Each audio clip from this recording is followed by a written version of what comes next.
What if I told you the secret to winning at tennis has nothing to do with how you hit the ball? It's all about what's happening inside your head. Tennis champions have a secret weapon, and it's not their forehand. It's their insane level of mental toughness. They've trained their brains to control their focus, manage stress, and stay calm during the most high-stakes moments of a match. While you're admiring their perfect form, they're playing a completely different game, a mental one. They've learned to quiet the noise, ignore the pressure, and execute with precision when it matters most. This is the inner game of tennis, and it's the real reason they're champions.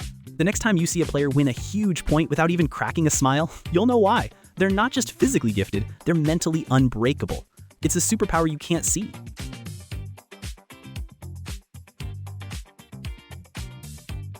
There's an invisible force in tennis that's more powerful than any serve or forehand.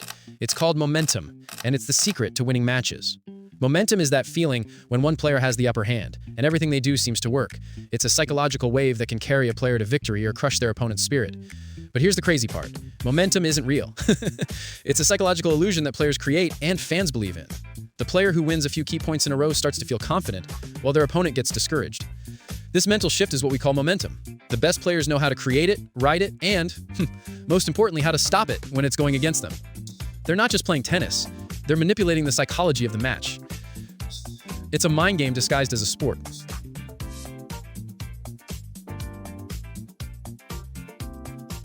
In tennis, the most brutal weapon isn't a powerful serve. It's the dark art of breaking your opponent's rhythm. Every player has a natural tempo, a comfortable pace at which they like to play. The most cunning players know how to disrupt that rhythm and throw their opponents completely off their game. They'll use unconventional tactics like underarm serves, serial drop shots, or agonizingly slow slices to break the flow of the match. It's a form of psychological warfare that's completely legal. By changing the pace and giving their opponent a different look on every shot, they create chaos and uncertainty. The opponent starts to overthink, second-guess their shots, and make unforced errors. It's a subtle but deadly strategy that separates the good players from the great ones. They're not just hitting balls, they're playing mind games. And it's absolutely fascinating to watch.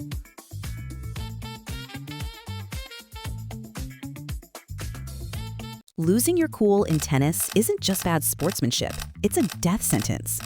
And the reason why will change how you see the sport forever. In a game where matches are decided by a few crucial points, self-control is the ultimate superpower. When a player gets angry, they lose focus, make bad decisions, and give their opponent a massive psychological advantage. The best players in the world are masters of emotional control. They've trained themselves to stay calm and composed, even when they're furious inside. They know that a single outburst can cost them the entire match. That's why you see players talking to themselves, going through their rituals, and taking deep breaths between points. They're not just trying to relax. They're actively fighting to maintain their self-control. In tennis, the player who wins the battle against their own emotions is the one who usually wins the match.